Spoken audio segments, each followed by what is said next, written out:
وفاقی حکومت کہتی ہے کہ بھائی یوم استغفار منایا جا، یوم استغفار. لیکن اب آؤ اسی طرف رہے، آؤ اسی طرف رہے. میری بات سمجھ آ رہی ہے نا آپ کی؟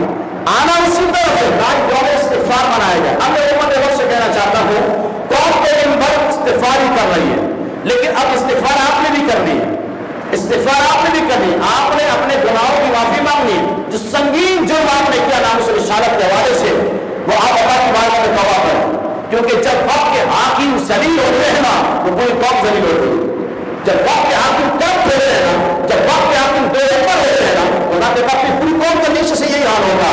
تو تم ٹھیک ہو جاؤ، رعایا خود بخود ٹھیک ہو جائے. تم غلط ہو، اللہ کے قوم غلط راہ پہ چل رہی ہے. اگر تم ٹھیک ہو گئے اور اگر تم سنجیدہ ہو گئے دین کے معاملے میں، تو تم یہ کہتے ہیں کہ بھائی مساجدوں کے باہر سینیٹائزر گیٹ لگائے گا تاکہ لوگ آئیں، نماز پڑھیں، اللہ کی بارگاہ میں توبہ کریں. لیکن نہیں، تم سنجیدہ نہیں ہو. تمہیں صرف ایک ہی سونی ہوئی ہے